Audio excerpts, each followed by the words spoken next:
It's the Weekly Wrap with your host, broadcasting legend Bruce Wolf, and his trusty sidekick, comedian Tim Slagle. And now, without further ado, Bruce Wolf. Bruce Wolf, Tim Slagle on the Weekly Wrap. And now it's time for my favorite part of the show, wherein we guess what's in Tim's background. And Tim, I'm going to guess that you've got Cardinal Cupich.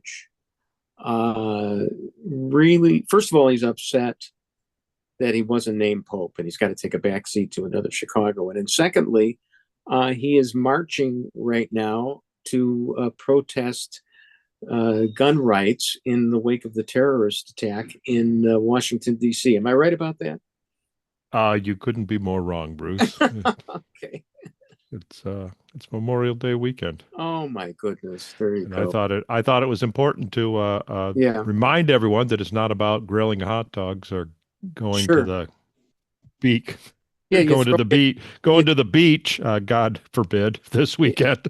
Yeah, they're you're right. So yeah, it's not about veterans. It's not about your dad who came back from the war and raised a family before he passed. No, it's about those who did not go back. At least the ones who paid the ultimate sacrifice so that Dr. Jill could sell the auto pen.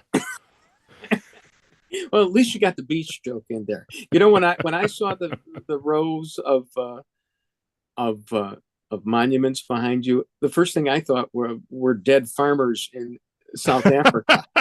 So, which is always a good laugh line. Oh, that is a lie. That never happened. That didn't happen. Now, the thing is, and I didn't see the press conference yesterday, but I noticed that Retief Goosen, whom Trump has to have a lot of respect for, because he's like a two-time winner of the U.S. Open golf tournament and doesn't have to cheat like Trump does. He was saying that, that like his father, somebody was a farmer there, and there's all these white farmers being burned out. I thought there really was, if not genocide, there's definitely persecution of white farmers. And, you're seeing all these statistics. Oh, no. The lime and the coconut. No, they're, yeah. What was funny to me is I was listening to WLS, and the host at the time was talking about the press conference. And he said, Trump isn't showing this for the president of South Africa. He's showing this for the media, because if he shows it to the media, there's no way the media can deny that there's a white genocide going on. And then ABC News at the top of the hour, President Trump repeated the false, unsubstantiated claim that white farmers are being killed in South Africa. Now, here's the thing. All my news I get is from secondary sources. And it's which secondary source do I trust the most? In 150 word bursts. Well, up to 280 characters is what it comes down to on Twitter. But so Noah Rothman, he's a neocon. I think he's pretty level-headed and everything. And he was talking about how Trump, actually, the Democrats, their best argument would be to say, well, Trump is allowing these people in. Why doesn't he allow other discrete and discriminated against minorities from other countries in too? That would be the Democratic argument. Instead, the Democrats are killing themselves right now, because this is a repressed minority there, but it's not the right repressed minority. And, I just... Maybe if they put on dresses. Now, I go back. So, what do you think? Is it really... what do you think? Are there really white farmers in South Africa who are repressed according to the tinfoil view of things? Yeah. It's been going on. It's been going on since apartheid was dropped. They pretty much is they was it Mandela that was elected? I can't remember. Yeah, was it Tutu? I don't know. I mix. Tutu. It was Tutu that was elected. By the way, was my, if I had ever done baseball play-by-play, it would have been, here's the windup and the Bishop Tutu pitch. But I never got a chance to do that. So, wow, you wouldn't have had to wait till you keyed a car at the auto show, huh? To get knocked out. So by the way, I hate to turn this into a technical workshop, but I am doing this off the iPad as opposed to my very expensive setup here with tin cans and and shadow boxes. But is the sound halfway decent? No, it's horrible. It sounds like you're in the bathroom. And the thing is that Tim sounds good, so that really bugs me. Can you talk like this, like you're doing an L conduct? Fullerton, change for the Ravenswood. No, okay, all right. Well, we'll have to live with it. So, although it's much easier to get on here somehow, we got to figure out a way to put a microphone into the iPad. But let's not get into that right now. Okay, so look, I just wanted to tell you how fair I am. I have to be, despite the lack of technical know-how, the greatest conservative radio talk show host in exile in the history of local yokel radio. And by the way, that history is going to be coming to a close soon because, as you've pointed out to us, stores aren't even selling AM radios anymore. Yeah. Okay, and cars. The only reason they're on cars is because the lobby said, "Oh no, if there's some kind of national emergency, you got to have an AM radio. In case the bomb drops, you got to have an AM radio." So yeah, AM radio is coming to a close. Kind of a good thing, actually, that to know that in the nuclear holocaust that all the conservatives will survive and all this dope smoking hippie FM listeners are gonna they're just gonna go, whoa, what was that? FM gave me my life in broadcasting, but let it die. So all right, here's how fair I am. So when the Biden prostate story broke on Sunday, and I immediately, and everybody was jumping on here they go, stonewalling, just typical Biden. And look, Tim, as you well know, nobody takes a back seat. By the way, how much time have we got in this segment? Another technical workshop here because 5 minutes. We have 5 minutes left. Yep. Okay. So do not have time to get into the auto show incident. Apparently not. So nobody takes a backseat to me in my criticism of Joe Biden as one of the worst scumbags in the history of American politics. And I go back to 1972 when he actually libeled the guy who got into the unfortunate car accident with his wife, who was really at fault. And he libeled the guy. So nobody takes a backseat to me. I hate Biden. I've hated him for much longer than anyone else. I'm not one of these Jake come latelys, okay, who realize that he's a liar. But I am so fair that I when I heard about the prostate thing, two things occurred to me. Well, what occurred to me was it possible that he hadn't even taken a prostate test? Now, nobody was saying that initially, because for one thing, I mean, even the Bidens, and I know they have a lot of chutzpah, but everybody was saying, well, they're going to just try to blunt the Jake Tapper revelations by coming up with this disease sympathy thing. But even the Bidens aren't stupid enough to think that a fake disease or whatever would blunt this. What actually the Occam's razor answer is that he just didn't take the test. And I also happen to know, because I'm of a certain age now where you actually get tests for things, that at a certain age, which Biden is at right now, you don't necessarily even test for it.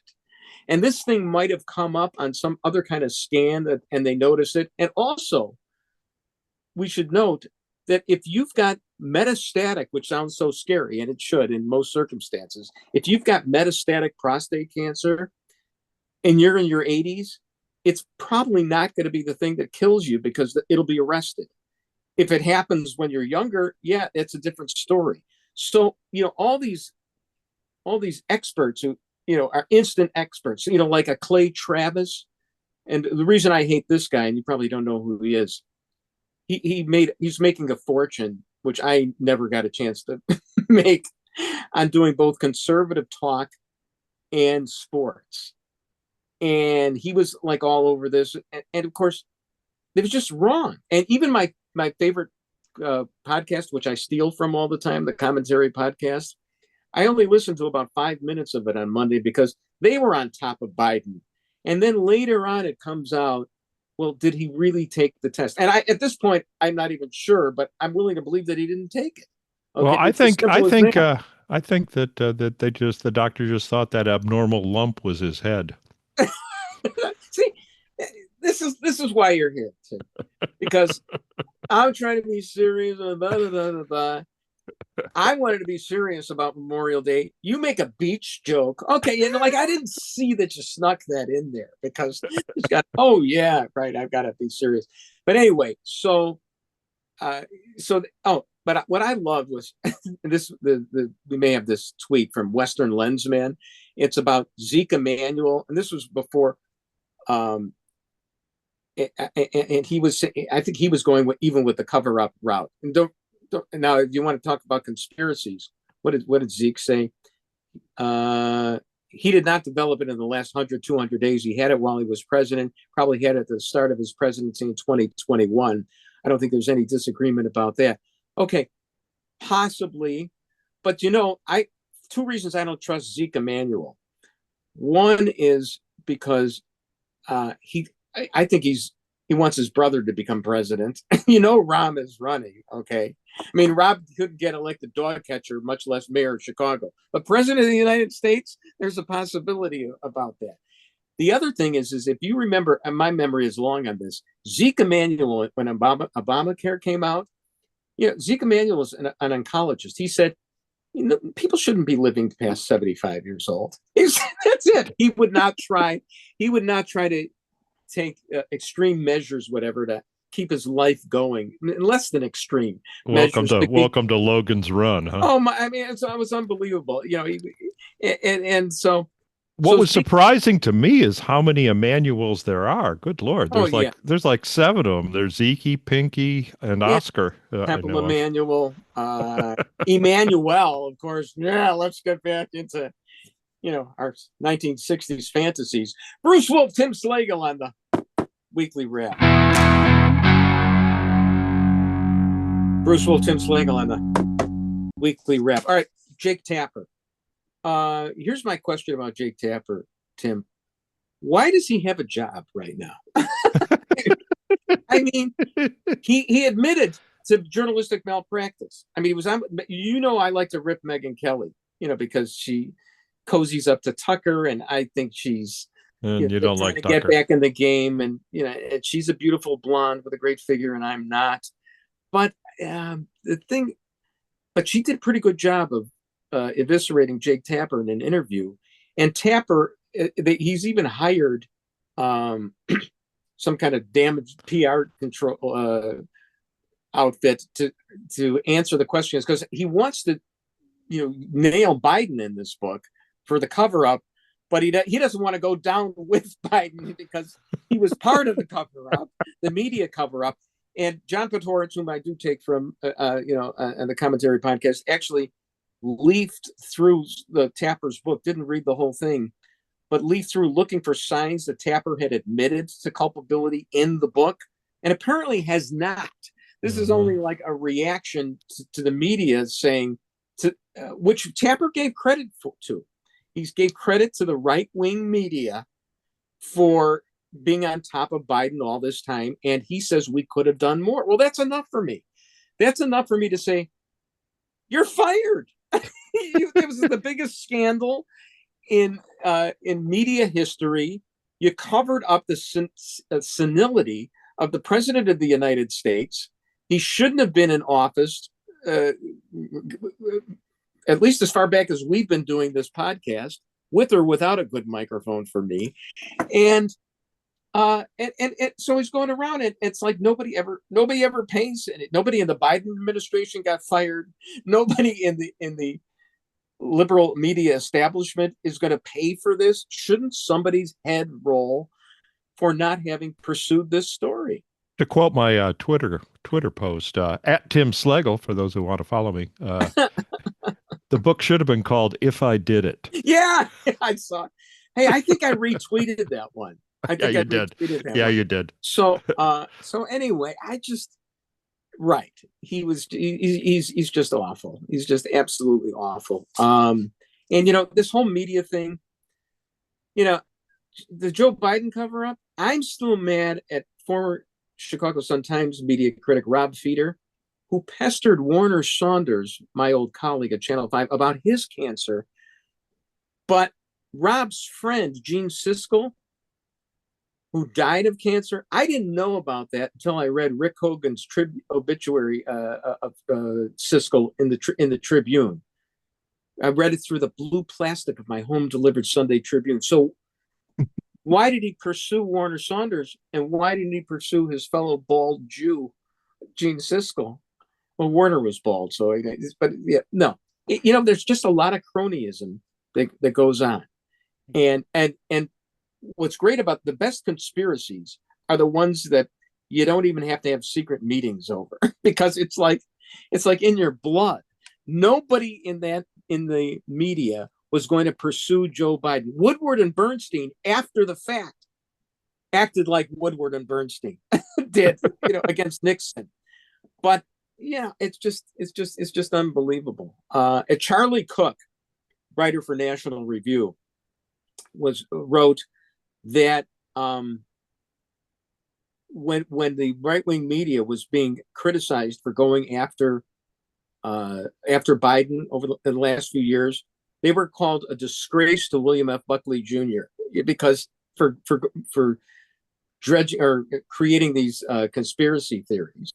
And what's interesting to me is I know who William F. Buckley Jr. was, and when he was caught, there was this guy named Edgar Smith who was accused of killing women on the roadside or whatever, sexually assaulting them and killing them. And he wound up, I think he was on death row at one point, but he wrote a book called Brief Against Death, and he argued his innocence, and Buckley bought it, okay, and even had him on firing line. The Menendez brother of the day. And then a few years or whatever after he was let out of prison, he was caught on the side of the road, having done exactly what he'd been accused of before. And Buckley wrote, I was totally wrong. I got bamboozled by Edgar Smith. So William F. Buckley, not only were conservatives not a disgrace to William F. Buckley Jr.'s memory in calling on Biden and the media to notice what was going on, but they are a disgrace, the liberal media, to the memory of William F. Buckley Jr., who admitted when he made a mistake. And so far, I'm not seeing a lot of mea culpas from the liberal media over how they let this one go by. I don't even know how. Well, I think the American public is and has been punishing them. I mean, it's a reason that Joe Rogan was a more important media figure in this election than Lester Holt. Okay, Lester frickin' Holt. So I actually saw Scott Adams. I think you know who that is. He creator of Dilbert. Yeah, he actually says that he has the same level of prostate cancer as the former president, and he says he'll be lucky to make it through the summer. Right. So here's my thing. If that's true, okay, you got the mic. I mean, you got the better mic. I'm a prisoner. Right. If that's true, they obviously knew that he might not even have made it through the first term, much less the second term. So they were hiding it. Would you please listen to this podcast while it's going on instead of thinking of jokes about D-Day? All right, well, here's what I'm saying. First of all, Scott Adams is relatively young. He's in his 60s. That's a whole different ballgame with metastatic prostate cancer. Yeah, but the timeline's the same. The summer is the summer. No. That's nobody's saying Biden's going to die from this. Okay. And if you have metastatic prostate cancer, when you're in your 80s, it's slower moving. There are treatments. I'm not saying he's not going to die. I'm only a urologist. Want to put some money on it, Bruce? That's really, and that's what we need. We got to climb into the because it's the weekly wrap death pool. Well, here's the thing. We managed to get into the top 3 million, But I think if we added a little gambling to it, it'd be so much better. Yeah. No, and you know what? And not wager on, like sports events and crap like that. No, wager on the news. we just came up with the most brilliant answer. Oh, this is it. Chris, there's a list of people that you got to call because I know you have, all kinds of time to pursue this in your off hours. I think this is the show. This is the show that we got to do it. We finally came up with it after I don't know how many years we've been doing this stuff. The show is that we gamble on real news stories. And, we got the wagers coming in, it's going to be on TV. The wagers are coming into the bottom of the screen. It's like the stock market observer reports and everything. Instead of, what is the CNN, not CNN, the CNBC, shares of Joe Biden's spike on admission to hospital. I could see the Chiron right now. But the way we wager, because a lot of people can't afford, stocks, but simple wagers on what's going on in the news, and what will be the next, even the next lie that Trump will tell, like that Afrikaners are victims of genocide, which I still believe may be true. Have we gotten the answer on that yet? On that one yet? I don't think so. Anyway, speaking of conspiracies, so put your tinfoil hat on right now. Okay. Did Comey arrange those seashells, and or did he just happen on them? And there's a threshold test for this. You've got it before you answer. You've got to be able to say she sells seashells by the seashore 10 times real fast. And then, it's more like a trial by fire, trial by seashell. But what do you think the Comey story is here? I believe that. Yeah, I believe it. Whoever did took a lot of time, because if you notice, all the numbers match. They're all the different. And the 86 are different from the 47. The 47 are pink, and the 87 look like oysters, where the this is a deep dive, as it were, into. So whoever did that spent a lot of time on the beach collecting seashells. Okay, but you're not saying that Comey did it himself. He looks like the kind of guy that would spend a lot of time on the beach collecting seashells. What else does he have to do? I mean, pervert. Look at how they match. Look at how the 47 are abalones and the other ones. I agree. You know what would be interesting if there are handwriting experts or calligraphy experts who could have, somehow trace that back to Comey. I know it's printing and it's in the stand, but it's also very pretty and neat. Doesn't Comey look like the kind of guy, yes, he looks like a guy that would have nice handwriting, or have sand kicked in his face. They can't check this footprint right here. You see this? Oh, it is this. Is it? Looks about a size 12 wingtip here. Oh yeah, right. And he also looks like the guy that would wear wingtips on the beach. Wingtips and black socks, walking on the beach with his shorts, with his Speedos on. Comey. Oh my goodness. Well, Meanwhile, I gotta. I love Tulsi Gabbard. She's a genius. She said the danger. Kind of cute too. No question, Tulsi is cute. I like Kristi Noem's collagen lips. That puts her over for me. But that's we'll talk about that. But Tulsi, I believe, said the danger of this Comey threat to Trump cannot be underestimated. That would be overestimated, Tulsi. So, if you're going to make the accusations, make them in the right way. Bruce Wolf, Tim Slagle on the Weekly Wrap.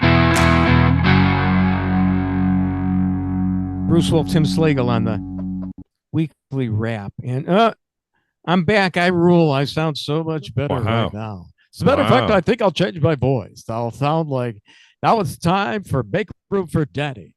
Brought to you by Salerno Butter Cookies. Okay. All right. Let's speaking of WGN, and that was a staff announcer from way back. So, there was this terrorism thing that happened, that happened in Washington, D.C. And, this young couple, I can't bear it. I'm Jewish. I think I've lived a long life. Can you take my life instead of these young kids who were going to get married? It was horrible. And it turns out the guy is not only one of Chicago's very own who did this, but he's from Albany Park. Okay. Now I remember my Uncle Sammy and Aunt Rosie lived in Albany Park in the 50s and 60s, of course. So Cubs fans are murderers and Sox fans are popes. Well, I was yeah, I'm gonna say we cover the whole gamut right here. So Bob Surratt, one of the most famous Chicago broadcasters ever, grew up in Albany Park. And I was just wondering, we're taping this on Thursday, the day morning or day after that they got this guy. I'm guessing that it means that Bob had to take at least a cleansing breath this morning on WGN radio between his recollections of Gilda Radner and the Kerry Wood game after the 20 strikeout game. So yeah, at least a cleansing breath from Bob. He doesn't really like to get into the but that's his neighborhood. Yeah, what happened to his neighborhood? Speaking of Cub fans, let's go to this John. Turn light right now. John Greenberg tweet. Do you watch Reacher at all? Did you ever watch it? Reacher? No. You can't miss him. He's like, I watch it. Yeah. I mean, he's the Incredible Hulk, but not green. I mean, he's really, he's built. Wouldn't you say that, Chris? Yeah, he's huge. He's also from that high school football show, Blue Mountain State or something. Oh, really? That's where he got his start. Did like 7 seasons of that. Okay. So he was actually at Wrigley Field. I think we may have a picture of this. He was John Greenberg tweeted this. He's in a crowd at Wrigley Field. Now I assume that these are actors, but they're showing, the movie, not projector, the movie camera on him sitting in a crowd at Wrigley Field. And apparently this is not for another Reacher. It's for some other show that he's going to do, but I can't imagine it can be that much different from Reacher. I mean, what is he going to play? Good Will Hunting? What's he going to do? So, it's like the guy. It's like the guy that played Jaws in James Bond. It's right. There's not much else to do. So, but I was hoping. Go ahead. Get your joke in, Bruce. Yeah. No. It's in 3, 2, 1. Tell your joke. I'm not like Tim. People don't come in, pay their 2-drink minimum, $12.50 a pop, or maybe on New Year's Eve it's $12.50 for each drink. How much do the drinks go for in the typical place that you're in? With the 2-drink minimum, it was $12.50. $12.50 on the dot. Okay, yeah. I may not know comedy, but I know my prices. Now with waitresses' tips being tax exempt, will the prices go up on the drinks, or will everything become a little bit cheaper? Another question for another segment. But anyway, I was hoping that Reacher, because this was at the Cubs Sox game that he was at apparently, that he would swoop up all the White Sox fans and drop them off on a deserted island, or he'd stand at a bathroom trough right next to Wani Woo Woo, who would go, "What a schlong, woo!" So anyway, it's all right. Yeah, I'm not gonna be at Zany's or anything like that on New Year's Eve for sure. I'm not filthy enough to be at Zany's on New Year's Eve. I told you about that comic. That the last time I paid for a comedian to see a comedian, my best friend was celebrating his 70th birthday. Did not research who we were gonna see. Thought this would be. It was this woman. She's kind of like a foreign name, kind of heavy set, and she did 45 minutes of the bluest material. And you're talking about there were like 8 old Jewish people sitting there paying, $12.50 for a bottle of water, or maybe a slow gin fizz or something. And I laughed. The situation was probably the situation hilarious was funny. in its own. There was a guy there, one of the guys who was sitting there, and he was on his cell phone doing business during her act. Bruce, okay, Bruce, was it Adriana Paolucci? No, close. Oh, it's close. She's hilarious. I think there was an E. She's it was a buddy. woman. It was a woman. But she's a little heavier set with the woman. hilarious. I mean, everything was a vagina joke. And that's not Adrian. Adrian's offensive, but she's not. She's no, not vagina jokes. So it was just and then I was able to laugh because, we were sitting like at this table where like I was sitting behind my wife, so she's looking at the stage, so my wife doesn't see me, so I can laugh because my wife doesn't see. And you know what? At this point in our marriage, I think it would be okay if I laughed. When we saw Eddie Murphy Raw years ago at like the Rosemont Horizon or whatever, some gigantic venue, I actually had to keep my laughter inside of me. I couldn't bear it. I was dying. I was so you actually dying. saw the live show, not the movie. No, yeah, we saw it live.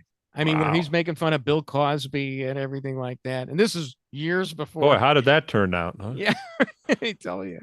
So, anyway, speaking of filth, okay, I may as well throw this out at you. I got an idea for a New Yorker cartoon, and since I'm already bombing, let me try this on you. A New Yorker cartoon, all right? So it doesn't Which have to I be am funny. not even going to draw. You're going to have to imagine it's already. I'm behind the eight ball in the New Yorker. Oh, with AI, you could do that. Okay, yeah, okay. It's a man who is servicing his wife in bedroom, okay, in a certain position, okay, where the blanket is just like around his head, but he's kind of like on the lower end of the bed. That's kind of like what he's doing. So you don't have to draw the embarrassing parts. So that's how he's servicing his wife or whatever paramour, and he just puts his head up, peers over, and takes a look at her, and he says, I used your toothbrush this morning by accident. Now, is that funny? I think so. Yeah, I think it's fun. Is that New Yorker quality? I don't know if it's New Yorker, but that definitely do they still does Playboy still exist and run cartoons? That's a Playboy cartoon. Good enough. Yeah. Like $50 for that? I could put that on my resume. Sure. Okay. All right. I got totally lost here. All right. SNL. You just want it to be a New Yorker cartoon, but right. No, it's definitely a Playboy cartoon. Now I'm trying to not. This is the worst. Sometimes I have a hard time getting New Yorker cartoon jokes. I'm having a hard time getting my own joke right now. Okay, so. But he's using New Yorker type words like paramour. Yeah. I used your toothbrush this morning by accident. The paramour without a PAIR.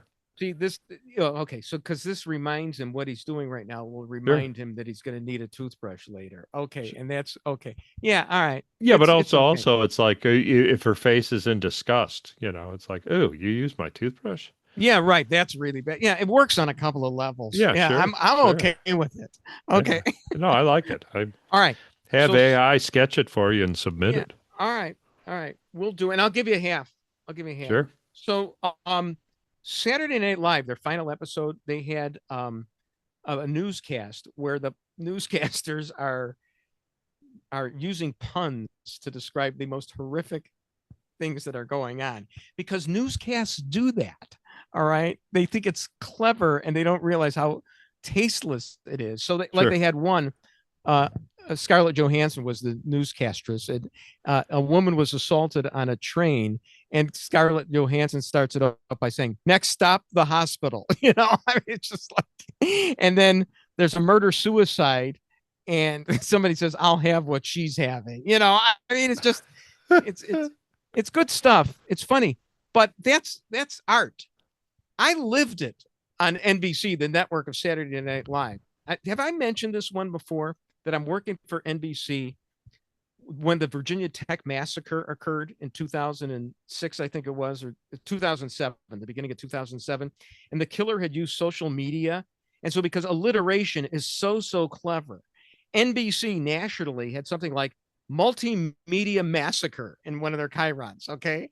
Which, and then I suggested as a joke to the executive producer of the Channel 5 local station that I was working for, that she have Dick Johnson, no pun intended there, read a tongue-twisting tease like multimedia malevolent massacre mayhem. And because, I don't know, the producer was a little twisted and fed up with the local news, she actually typed out that tease, gave it to Dick, who, to his credit, sight read it flawlessly. So Wow. Who needs SNL's cutesy tastelessness? I gave you actual tastelessness. Bruce Wolf, Tim Slagle on the Weekly Wrap. Show. Bruce Wolf, Tim Slagle on the Weekly Wrap. Start again. Bruce Wolf, Tim Slagle on the Weekly Wrap. Kind of anal that way.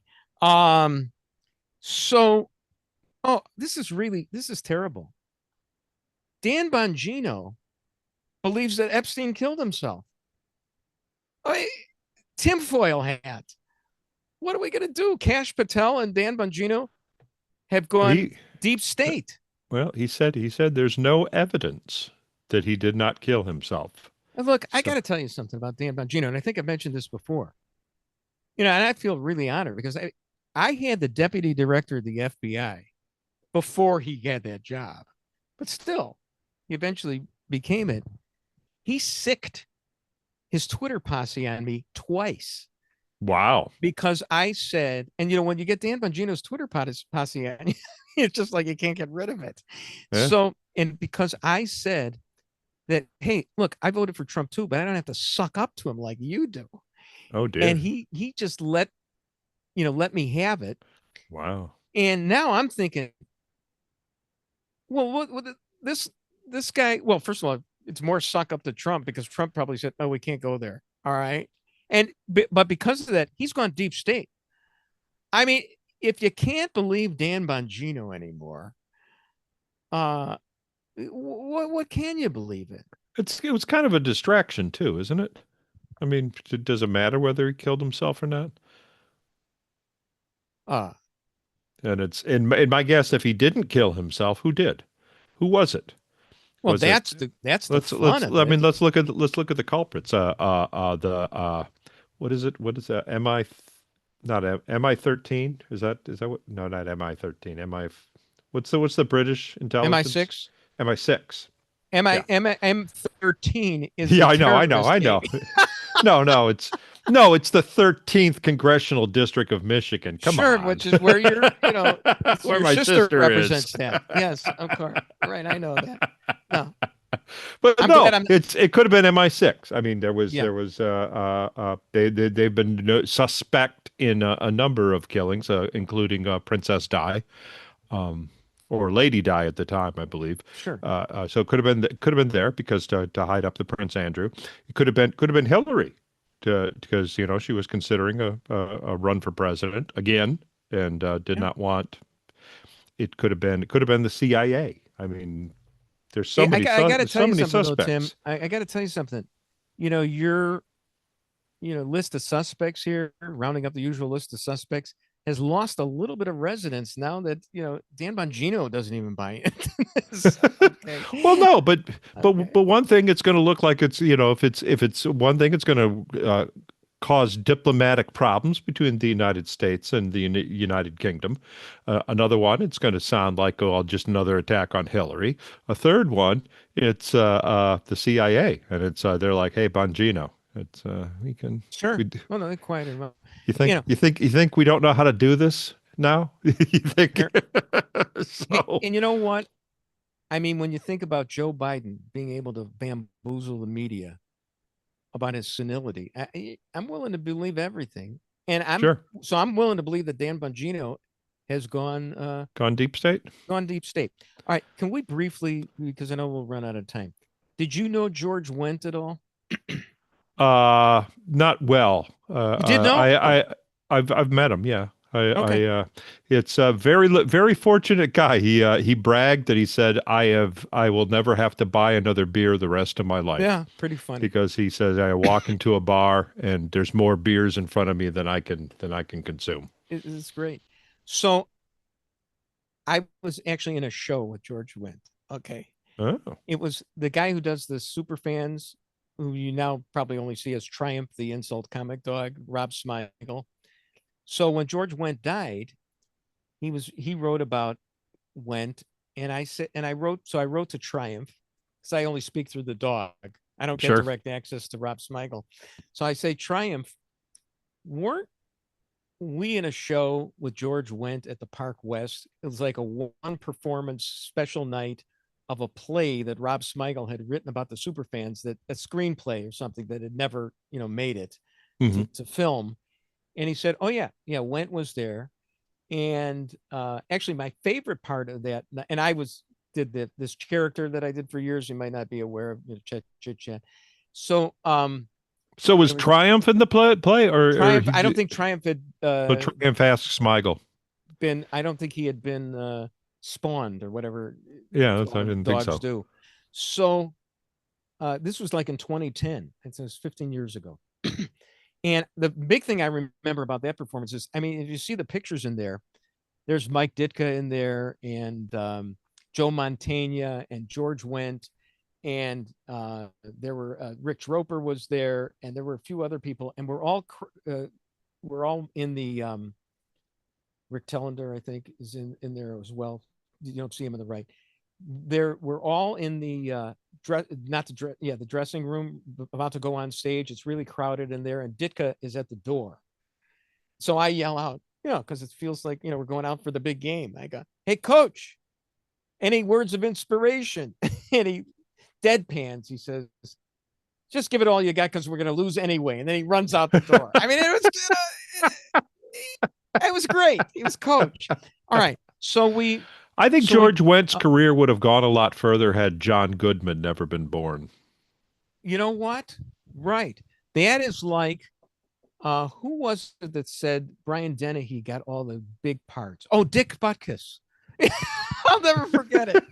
Butkus said, he complained like in an air magazine, in-flight magazine, I can't get any parts. Brian Dennehy gets all the good ones. Yeah, okay.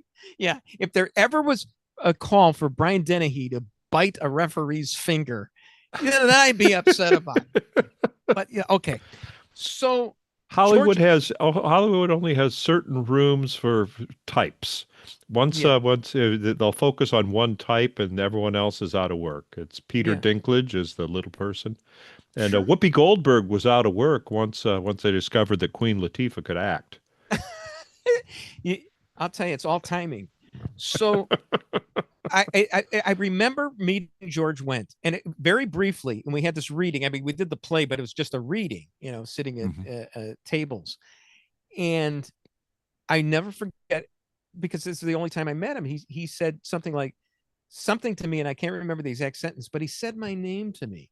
He said Bruce, and I had never really been introduced to him, so it was like he knew me, and I always remembered that. And it just dawned on me when he died that, the guy from the show where everyone knew your name, especially his, Norm, knew my name. Wow. Well, we should end the show on that. We got 3 minutes. Well, not only that, I understand that when he passed, as the snow globe rolled out of his fingers, that was the last thing he said was Bruce. So, oh my God, that is so good. Well, we should end the show on that. How about 3 minutes of silence? Right now? Because it's Memorial Day coming up. Probably better than most of the show, huh? Because it's Memorial Day coming up. No, we'll just have a coda right now. Well, I want to talk about the Golden Dome. Oh, the Golden Dome. Yeah, talk about the Golden Dome. Notre Dame. When I saw it in the show notes, I thought you were talking about Epstein's temple. Because that was big news. I don't know if you saw that. James O'Keefe got footage of inside the temple, and I don't know what you were expecting to find inside there. It was certainly not what O'Keefe found. It just it wasn't finished.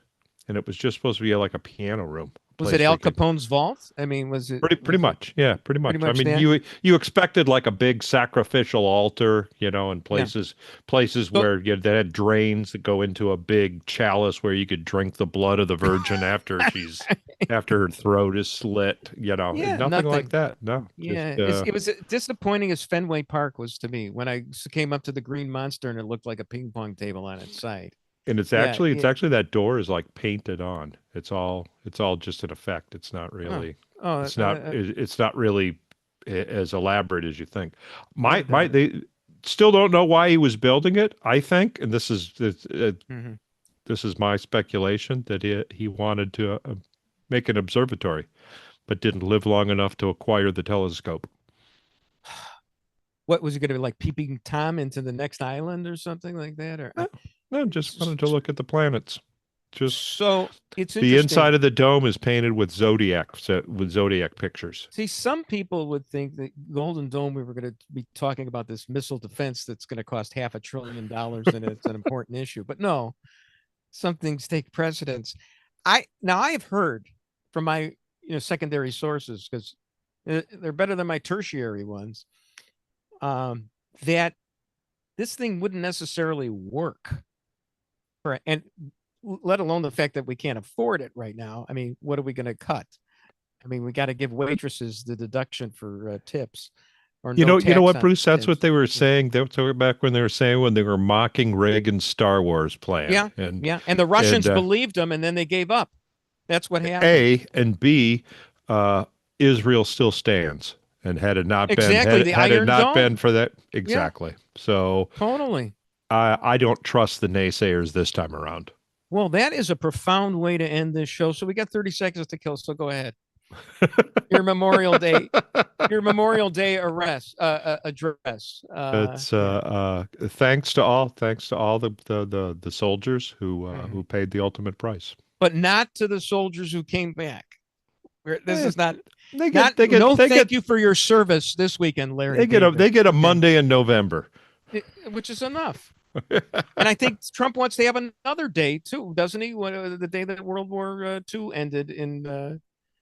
Does he? Yeah. And June 14th, we're going to have a big parade. There we go. All right. Way to end it. Good to be, half listened to with 2 segments on a halfway decent microphone. Bruce Wolf, Tim Slagle on the Weekly Wrap. And that's the Weekly Wrap on radio and television. Follow Bruce at Bruce Wolf Shy on Twitter and Tim at timslagle.com. The Weekly Wrap with Bruce Wolf, a CP Pods production.